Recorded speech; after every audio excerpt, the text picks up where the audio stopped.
أعوذ بالله من الشيطان الرجيم. بسم الله الرحمن الرحيم. والطور وكتاب مسطور في رق منشور والبيت المعمور والسقف المرفوع والبحر المسجور إن عذاب ربك لواقع ما له من دافع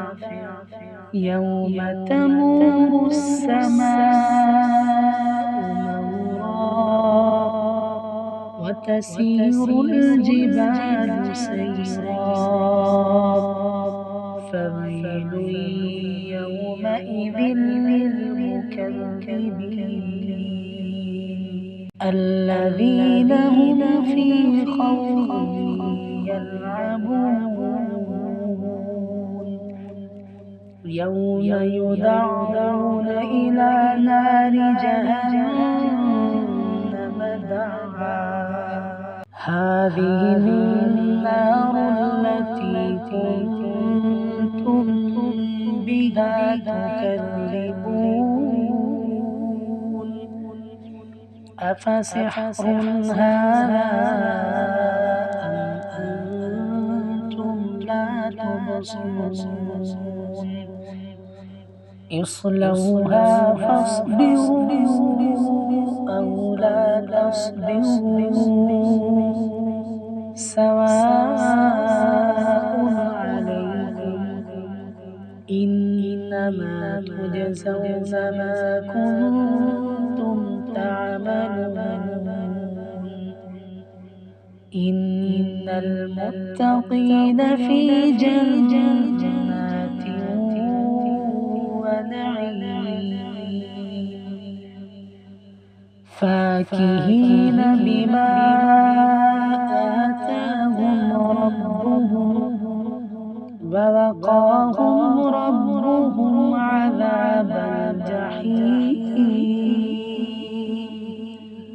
كلوا واشربوا هنيئا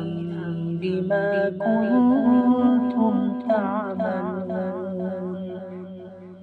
متكئين على سرر مصفوفة وزوجناهم بحور عين والذين آمنوا واتبعتهم ذريتهم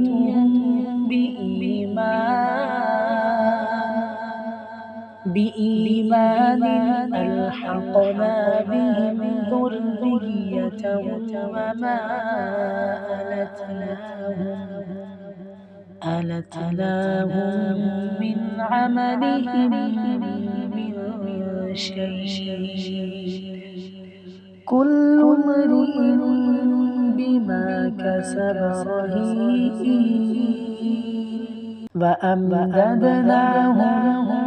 بفاكهة ولحم مما يشتهون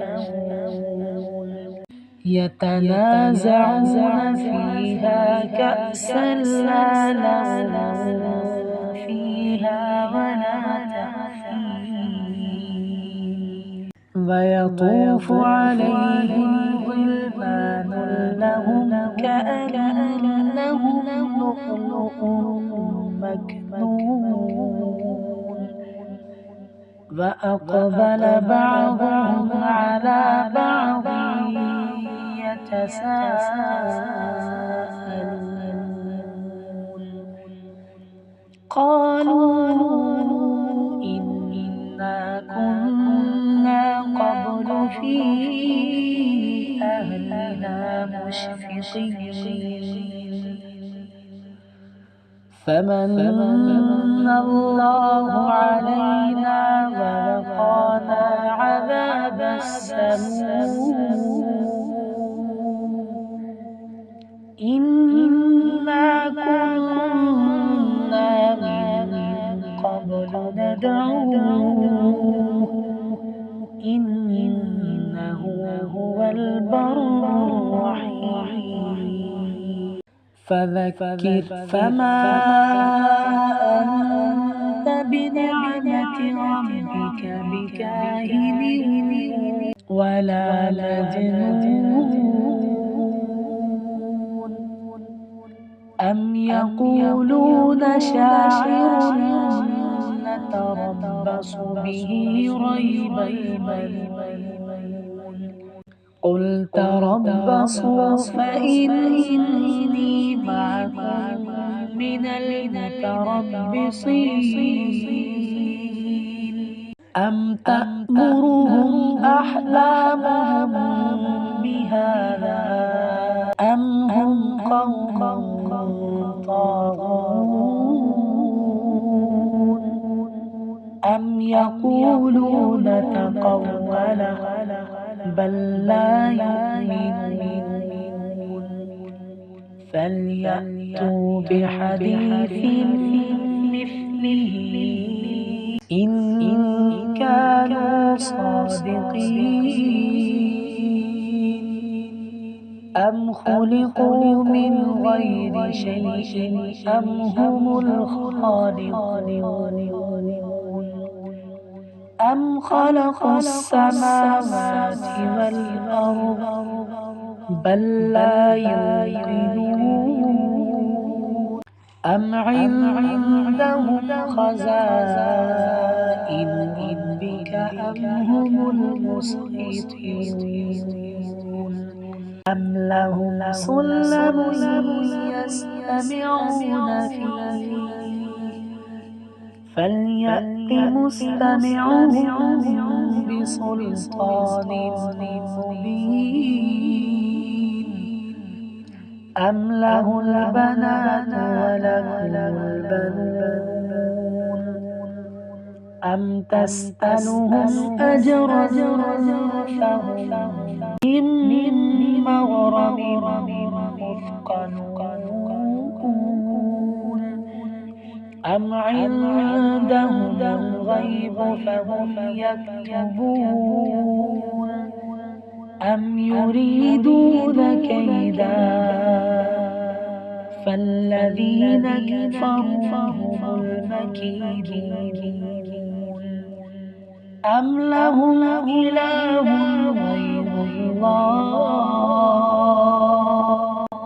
سبحان الله عما يشركون وإن يروا كسفا من السماء ساقطا يقولوا سحاب مركوم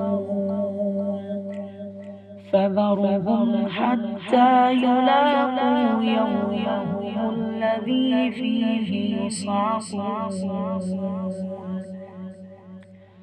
يوم لا يغني عنهم كيدهم شيئا ولا هم ينصرون وإن